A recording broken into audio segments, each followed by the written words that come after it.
What is going on, you guys? AK40 Kevin here in the gamer heaven. We have yet another Razer mouse to review. This is the Naga Pro, and we are going through the entire lineup of Razer wireless mice right now. There are several of them, so what I'm doing is a full comprehensive unboxing, setup, and review of each, and then at the end I'm going to make a video comparing the entire wireless lineup side by side so you can get an idea of what is right for your guys' setup and your guys' needs. So I have had a fair bit of experience with Razer products as I have been using them for about 3 years. I've never been sponsored by them or anything like that, but I have tested a lot of their products on this channel. I have tested the entire Razer keyboard lineup, picture of the thumbnail here, and that will be linked in the description below if you are in the market for a mechanical gaming keyboard. But now we're kind of transitioning our focus over to the mouse side of the house, and we are going to be looking at every Razer wireless mouse. All right guys, without further ado, let's break into this box, see what it's all about.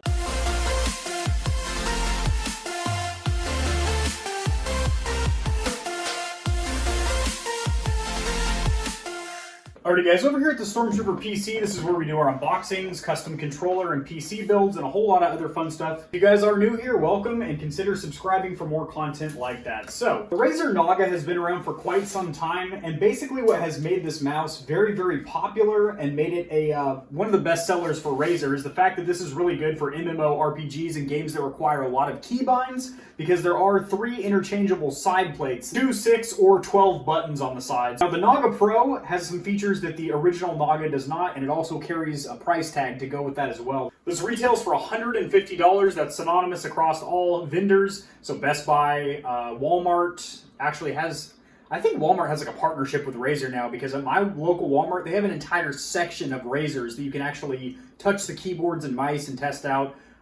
Little off topic, I know, but I just thought I'd mention that real quick. I will have this linked in the description below. That is an Amazon link, as Amazon constantly runs sales on these, and I have seen these as low as $120, which is obviously a pretty good value for all the features that this thing has. But $120 is not cheap by any stretch of the imagination, so we're going to see if this actually warrants that price tag.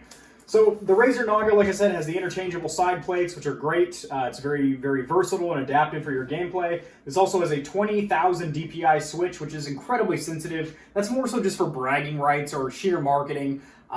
If you're using this mouse for first-person shooters, you'll probably have it down between 800 and 2,000, and maybe a little bit higher if you're doing some MMORPGs or just browsing windows with it. You do also have the hyperspeed wireless technology, which is also compatible with the little wireless dock like the HYPR has, which is really, really cool. Nice, quick way to charge your device and also put it on display. And you can plug the dongle directly in there so you don't have to use up another USB port in your PC, which is pretty cool. This does have a very ergonomic sculpted design. It is not ambidextrous. It is a sculpted ergo design, and this does have the Razer optical switches. So unlike traditional mechanical switches, these ones are a light beam that registers once that beam is broken. So they are actually faster than traditional mechanical switches and also much, much quieter. So if you're streaming or making YouTube content or even just chatting with your buddies in Discord while you game, it's going to be a lot quieter over your headset, which is really cool. So breaking into the box here, not breaking in, I mean, I got this thing fair and square. Good Lord, they don't want me in there. All right, so breaking into the box here, you have this little silk or velvety pull tab here. For gamers, by gamers. There's that little Razer marketing slogan in there. Now you're going to have a thank you letter from the CEO. You get this in every Razer product. It also explains if you have any issues to contact customer service, and they'll get you all AJ squared away. You get these stickers here. It's not a real Razer product unless you get the stickers, guys. You gotta get the stickers. I don't know what people do with these. I guess you could sticker bomb your car or PC tower or something. These generally just get given out to the kids in Halloween. You know, some people give candy, other people give Razer stickers. I'm that guy. Then you have the Naga Pro instruction manual here. Very nice. It has a lot of lime green branding in there, as that is Razer's theme color or whatever. But very instructional, very informative. English is the primary language. Good font. Oh, okay, so this one actually folds out like a map, like you're Columbus getting ready to sail the 7 seas here. Usually they just open up like a regular pamphlet or booklet. This one actually folds out in a Nathan Drake Uncharted map style, so that's nice. All right, let's get some of this stuff out of the way real quick. That's better. All right, so you have your cord in here. This is a 10-foot microfiber cable, so not braided, but one step up, actually. It's microfiber, so very smooth, very lightweight, And again, this is a wireless mouse, but this is in case you do want to charge it or you do want to play with it wired, you do have that option. Now, this is a proprietary cable, i.e. it's specifically for this mouse. So if you lose this, you're going to have a very tiny micro USB to be able to plug in, because the port, mouth hole, or slot where you can actually slide this in is very tiny. So it's a small hole, boys. You can't just shove something large in there. It doesn't work like that. This is specific for this mouse. It has little cutouts on the side that guide it in the right direction so you don't accidentally try and plug this in the wrong way and break it, as it is micro USB, not USB-C. I feel like a lot of these gaming peripheral companies are going to be making the transition to USB-C over the next couple of years here. At least I hope they do. You also get a little rubber tie back for your cable. And this isn't the most premium packaging, which is insane because this is the most expensive Razer mouse. There's some other ones that are about $130, $120, but $150. I've tested dozens of mice from different companies, Logitech, HYPR, Corsair, and I've got to say $150 is probably one of the most, if not most expensive mice. So you would expect the packaging to be a little bit better than this cardboard here, like maybe some laser cut foam to hold the mouse in there. And that's not out of the realm of reason, because Razer includes that in some of their cheaper products, so I don't know. All right, so we got these little plastic shells here holding it in place. How do I get into this dang thing? There we go.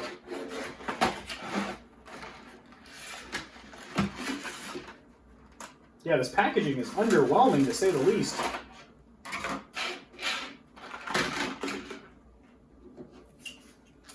Got your actual mouse there, okay. Got your side plates, all right.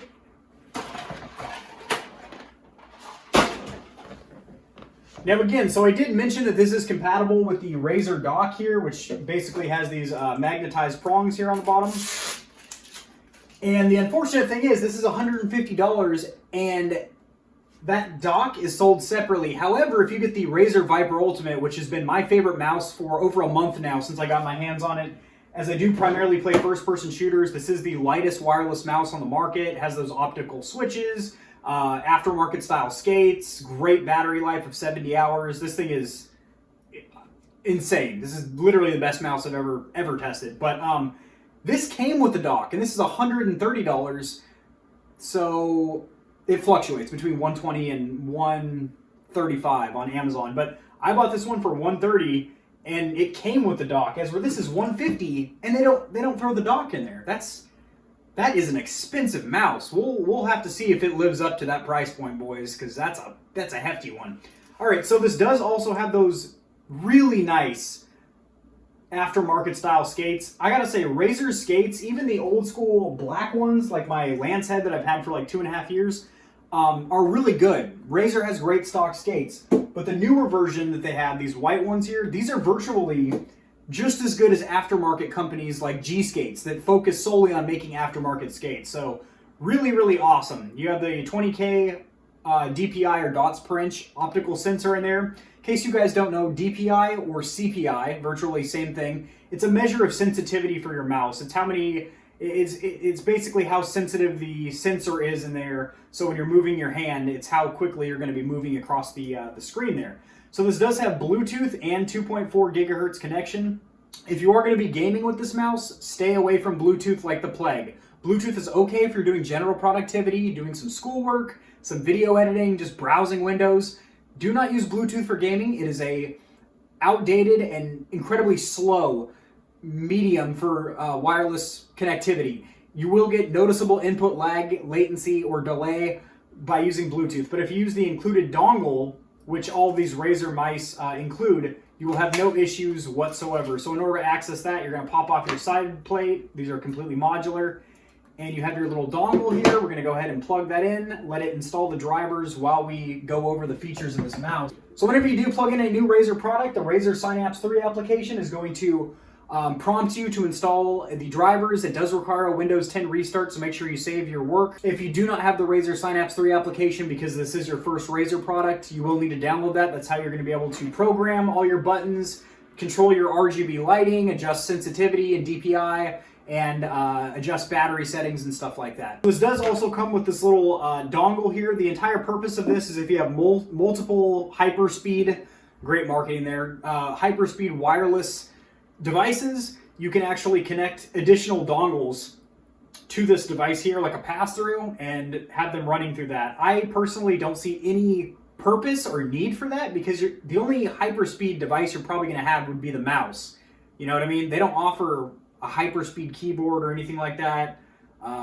They have wireless headsets, but they're not hyperspeed. They're just a 2.4 gigahertz connection. So I don't see a need for this thing. They could probably save the little bit of production cost, not including this in the box, and put that towards getting you a dock, which you actually will use. Not only does it look cool, it has an RGB ring that coordinates with your other Razer devices on your desk, but also that charges this thing, so you just dock it on there, and not only does it, you just dock it on there, and not only does it put it on like a cool display at like a nice little 35-degree angle, but it also gives you status indication, and you know, like that actually serves a purpose. I don't know why they include this.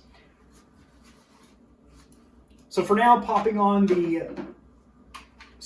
to pop on the 2-button modular device. This is primarily the one that I'm going to be using, as I am a first-person shooter player. So ergonomically, this feels incredibly comfortable. For palm grip like this, where you're completely flush up against the shell, which a lot of MMO RPG players are probably going to be doing, you know, unless you're playing some first-person shooters or something, you're probably not going to be using claw or fingertip grip.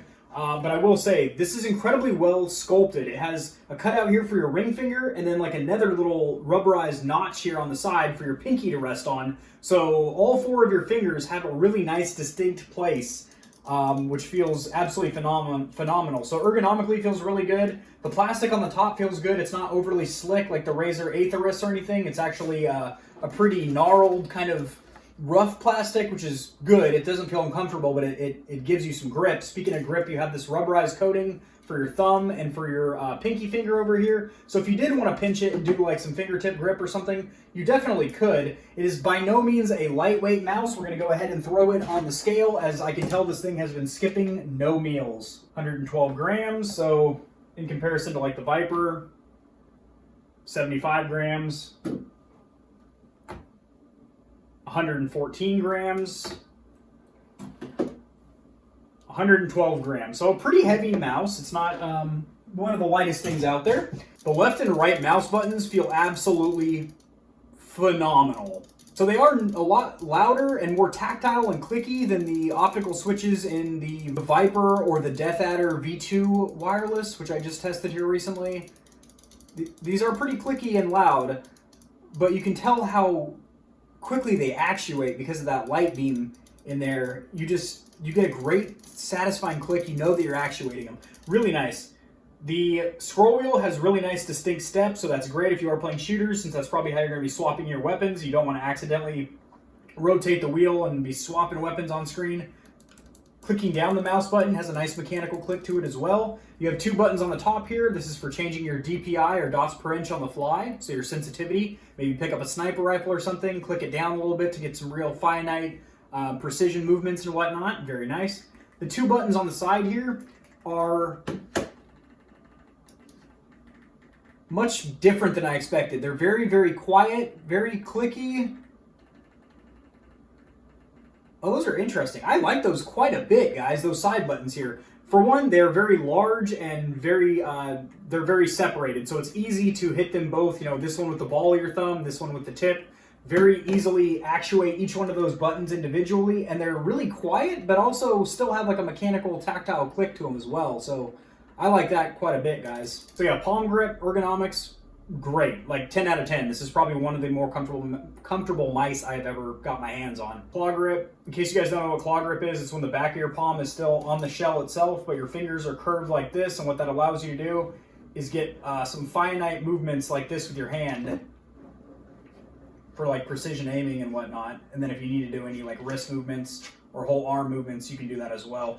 But and then of course there's fingertip grip, which is all the way off, where you have a ton of control and you can also snap really quickly. So yeah, this would, I mean, as of now, my initial impressions, I am going to game with this thing thoroughly in this video, but just initial impressions, this could hit all 3 of those grips successfully. There are several mice out there that are either too small, a weird sculpted design, too heavy, too not balanced, too back heavy or something, to be effectively used in one of those 3 grips. And I feel like this right off the bat, I could tell could work with all three of those grips, which is great. All right, so let's try these other side plates. Like I said, they are modular, swappable on the fly. You just get a fingernail up underneath here. They pop right off. There's 2 magnets on there. That's what holds it in place. And your dongle goes in that little slot right there. So let's try this. Man, they snap on real easy, and it just kind of like sucks it to it. That's great.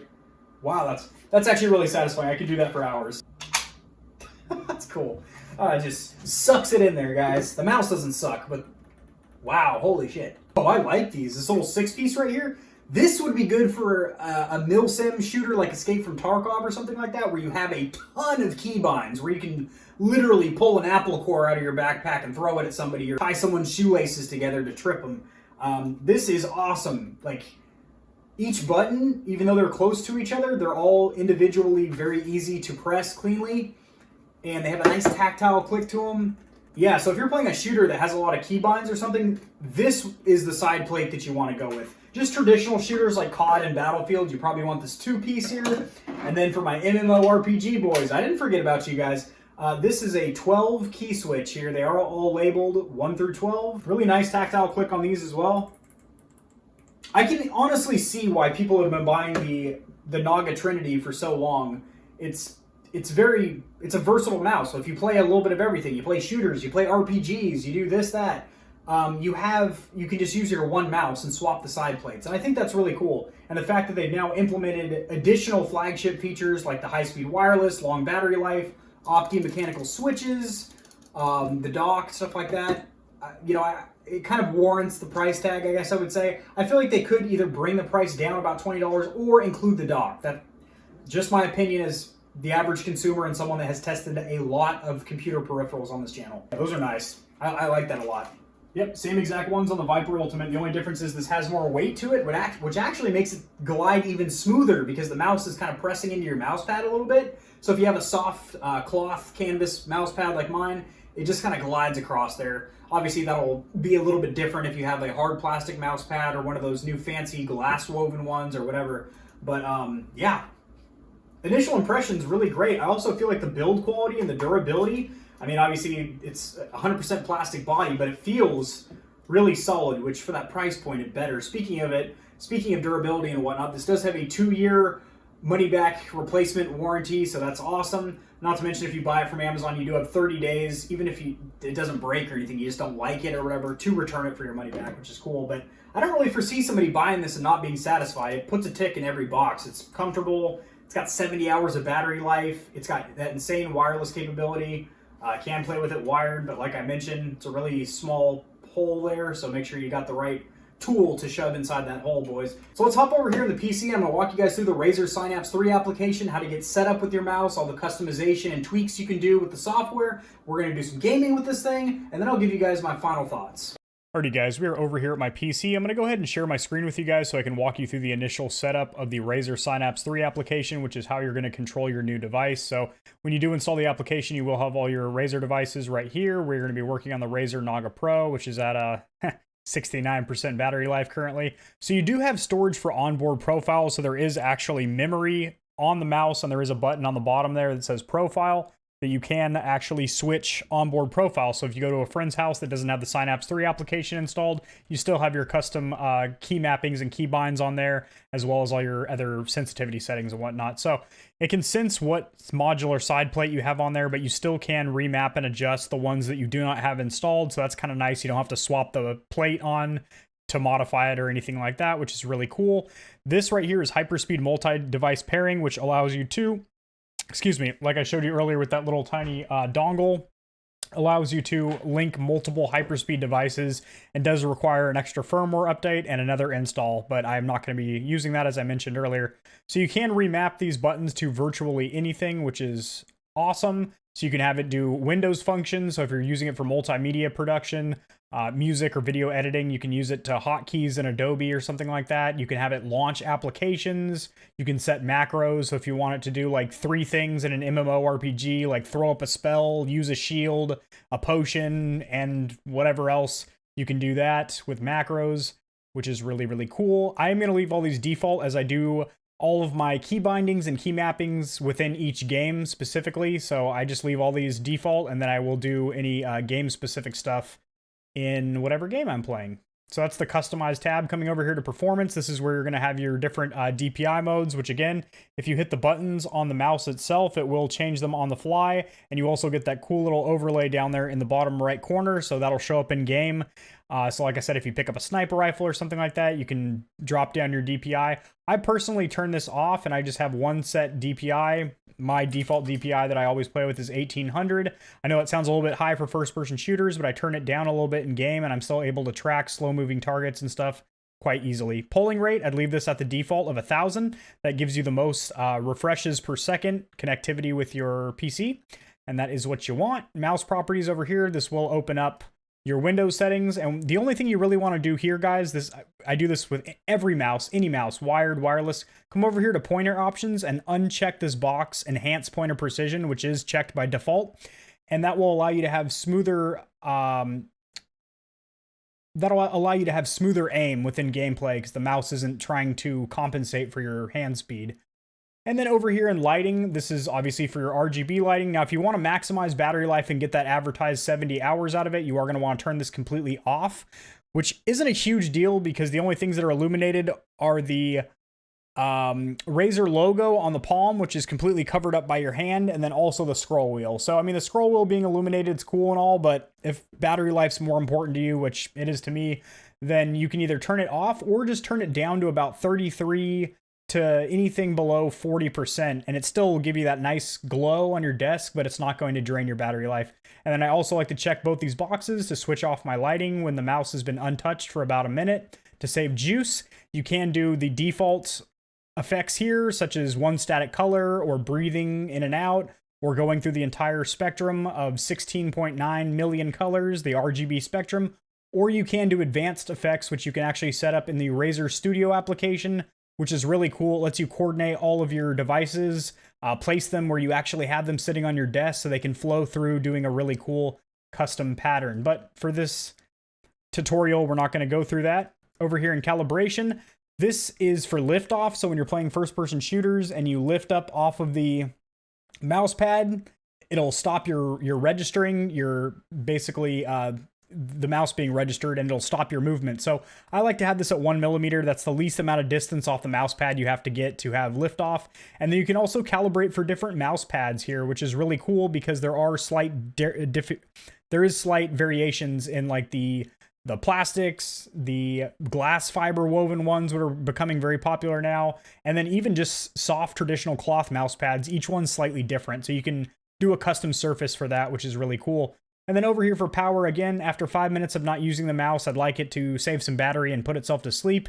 It does take about 3 seconds when you touch the mouse again or click a button for it to come back on.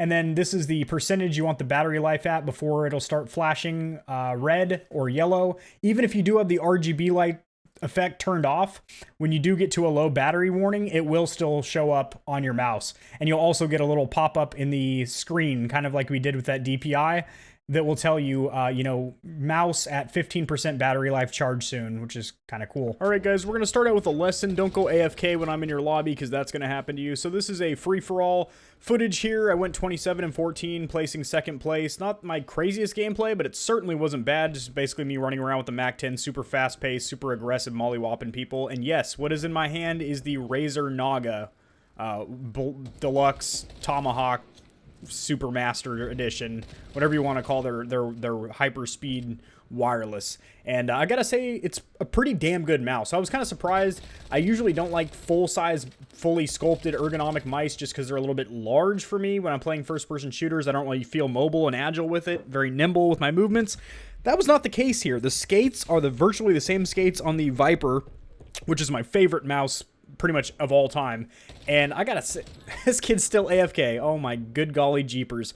And I gotta say, not only did it feel lighter than it really is, which is great, but you could palm grip and claw grip really easily. Fingertip works, but it's certainly not ideal. I probably would not recommend it for that. So if you are a first-person shooter player, I recommend the Viper 10 out of 10. But if you do play MMOs and other games, that require a mouse with mini keybinds, this is probably ideal for you. And then if you still like to casually play some shooters, I don't know what was going on with my accuracy here, but I still blopped him with the shotgun.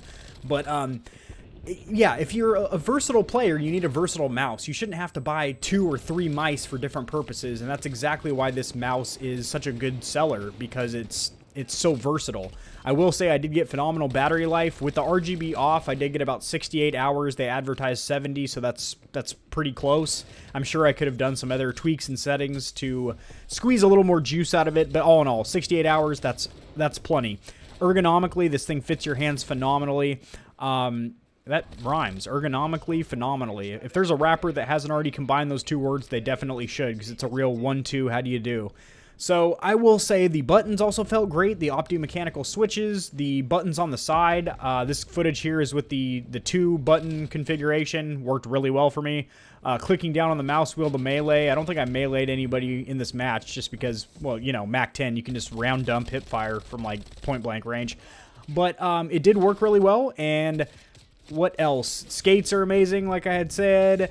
There's literally no cons that I can see to this mouse unless you are strictly going to be a first-person shooter player. This guy thought it was worth him dying to run through the fire just to kill me. And then I finish out the match on kind of a sour note here. I do call in a artillery strike here, which gets absolutely no kills. I'm waiting for my care package here.